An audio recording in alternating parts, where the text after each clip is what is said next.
Mpenzi mtazamaji wa Ligani asubuhi ya leo, ni matumaini yangu ya kwamba Mwenyezi Mungu kakulinda usiku wote. Na asubuhi ya leo, uko tayari kabisa pale ukingojea hiki kipindi cha manyunyu ya baraka. Nani hakika kwamba sasa kipo ewani ili ukaweze na kupokea baraka kupitia hiki kipindi cha manyunyu ya baraka. Basi karibu sana tukaweza na kubarikiwa kwa pamoja na mtumishi wa Mwenyezi Mungu ambaye ni Pastor Priscilla Mwasia kutoka kanisa la ABC Mwanga, Kangundo Basoret, Machakos, Sabwendikota. Nikitumai kwamba umejiandaa vizuri sana ukaweza na kupokea mafundisho yote na ukaweza na kupokea hizo baraka. Basi karibu tukaweza na kuzipokea kwa pamoja. Hujambo mtazamaji wangu, ni matumaini yangu kwamba umzima.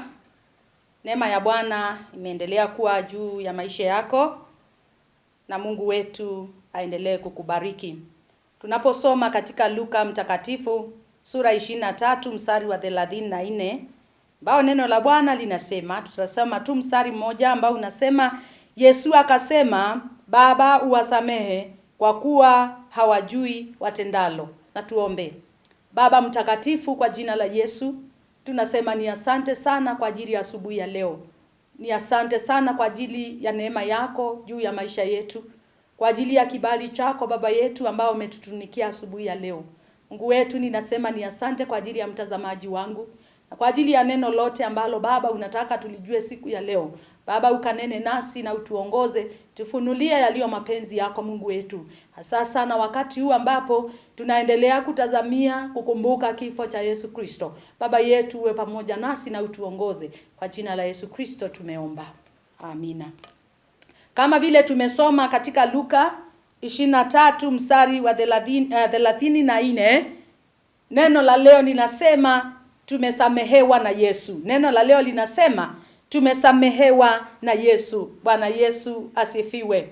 Tunaona ya kwamba Yesu Kristo alipopeanwa na Baba Mungu, alipeanwa ili aweze kuja katika dunia, ili akaweze kujitoa kwa ajili ya dhambi zetu na akaweze kutukomboa kutoka katika mateso na katika minyororo ya yule mwovu Shetani.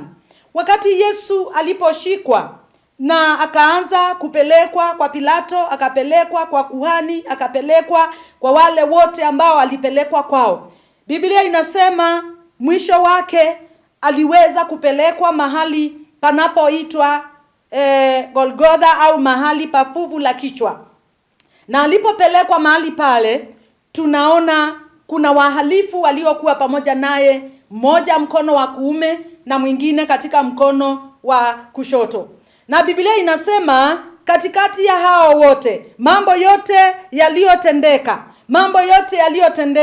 katika kule kuvuliwa nguo, katika kule kutemewa mate, katika kule kupigwa sana ambako Yesu alipigwa, katika kule kubebeshwa msalaba aliyobebeshwa, katika mambo yote ambayo yalitamkwa na hata yote ambayo ni mengi na ni magumu ambayo Yesu alikutana naye alipokuwa anaenda msalabani, Biblia inasema ya kwamba Yesu alitamka msamaha kwa wote ambao walikuwa wanampiga, kwa wote ambao walikuwa wanamdharau, kwa wote ambao walikuwa wanamuonea, kwa wote ambao waliweza kusema neno mbaya juu ya maisha yake. Maana Biblia inasema Yesu alitamka na kusema, Baba wasamehe kwa maana hawajui watendalo. Asubuhi ya leo mpendwa mtazamaji, ni vizuri kujua ya kwamba msamaha wako umepeanwa na Yesu Kristo. Na sio siku ya leo peke yake, lakini wakati Yesu alipokuwa msalabani, Biblia inasema ya kwamba Yesu alitamka msamaha. Alitamka msamaha kwa wote ambao walikuwa wamemkosea.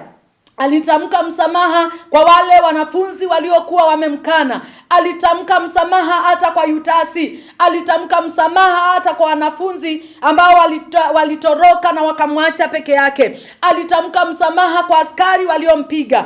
Alitamka msamaha kwa wale wote ambao walimtendea mambo mabaya yote yaliyokuwa ya kumchukiza. Na tunaona ya kwamba Yesu alitamka msamaha kwao. Na kama vile Yesu alivyotamka msamaha kwao, tunajua ya kwamba huo msamaha unatufikia sisi kama Wakristo. Kristo, kwa sababu sisi tulikuwa watu wabaya mbele za Mungu. Sisi tulikuwa watu waovu. Sisi tulikuwa watu ambao hawakupendeza mbele za uso wa Bwana. Sisi tulikuwa wanyang'anyaji. Sisi tulikuwa watu ambao hata hawakuwa wanaona ufalme wa Mungu. Sisi tulikuwa watu walionena maneno yasiyopendeza usoni pa Bwana. Lakini tunajua kwamba asubuhi ya leo, kwa ajili ya msamaha ambao Yesu aliweza kutoa msalabani, tunajua ya kwamba Yesu Kristo aliweza kutupatia msamaha ili tukaweze kuondolewa katika matendo yetu yote ambayo yakuwa yanampendeza Mungu. Kuna wale ambao ni wahalifu waliokuwa wameangikwa pamoja na Yesu, kila moja katika msalaba wake. Na Biblia inasema yule aliyekuwa katika mkono wa kushoto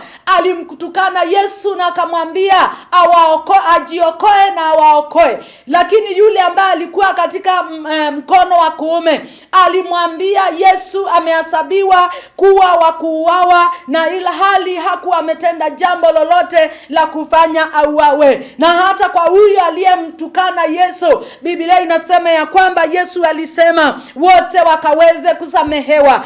Hata wale ambao walisema Baraba afunguliwe badala ya Yesu, Yesu aliweza kuwasamehe. Hata wale wote ambao walikuwa wanampiga, Yesu Kristo alisema wasamehewe. Kwa hivyo asubuhi ya leo, kila dhambi ambayo umetenda, iwe wewe ni muuaji, iwe wewe ni malaya, iwe wewe ni mtukanaji, iwe wewe ni mtu wa corruption, iwe wewe uwe ni mtu wa aina gani, mtu usiyempenda Mungu, mtu ambaye unaenenda katika njia zote ambazo hazimpendezi Mungu, iwe wewe ni msengenyaji, iwe wewe ni mtu hata wale ambao wanaongea polepole, jua ya kwamba Mungu wetu amekusamehe, kwa maana Yesu Kristo aliweza kupeana msamaha. Ndiposa wote wanaomwamini, wote wanaopenda ule msamaha, Biblia inasema ya kwamba wote watapata msamaha, kwa maana Yesu Kristo aliweza kutoa msamaha kule. Katika Warumi sura ya 8 mstari wa kwanza unasema, sasa basi hakuna hukumu ya adhabu juu ya walio katika Kristo Yesu. Bwana Yesu asifiwe. Kwa sababu tumesamehewa, hakuna adhabu juu yetu. Yesu alipata adhabu yetu. Yesu alipata adhabu ili tunapomwamini huyu Yesu tukaweze kupokea msamaha wetu, tukaweze kuokolewa, tukaweze kuoshwa dhambi zetu, tukaweze kukubalika mbele ya uso wa Bwana. Na tuombe. Baba Mungu wetu wa mbinguni, ninasema ni asante asubuhi ya leo. Umekuwa pamoja nasi, umejidhihirisha katika maisha yetu. Yesu alitoa msamaha kwa ajili yetu.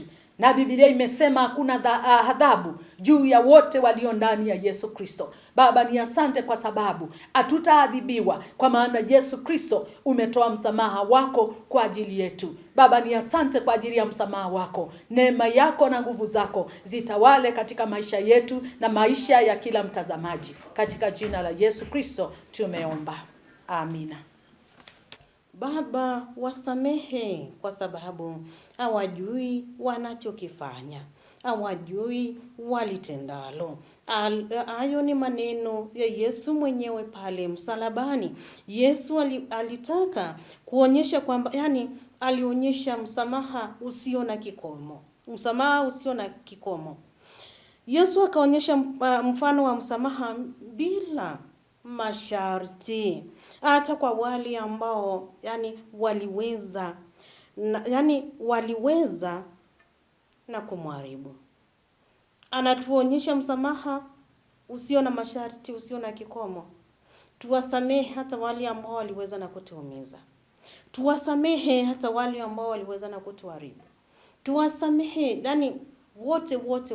wote bila masharti, kama vile Yesu aliweza na kufanya pale msalabani. Yesu aliweza pia na kuonyesha huruma na upendo. Kwa sababu gani? Hata kama wamemtendea lipi, yeye tu yuko na upendo na huruma, anawahurumia hao. Aliweza, maneno haya yanatufundisha upendo wa dhahiri kwa wengine. Upendo ambao sio unafiki kwa wale wengine, hata wakati wa mateso makubwa. Haijalishi watu wamekupitisha lipi, neno, wasamehe, msamehe. Tukumbuke hayo maneno. Kutambua ujinga wa dhambi wakati ambapo Yesu aliweza na kusema kwamba hawajui watendalo. Yaani alionyesha yaani ujinga tu wa dhambi, maana hawajui, hawajielewi. Hawajui hili wanalitenda kwa nani. So akaweza na kuambia baba yake ambaye ni Mungu mwenyewe, Baba wasamehe tu. Aliweza na kutambua ujinga ambao wako nao. Mungu atusaidie. Mungu atusaidie na atulinde. Na tuwe na roho kama ye Yesu wakati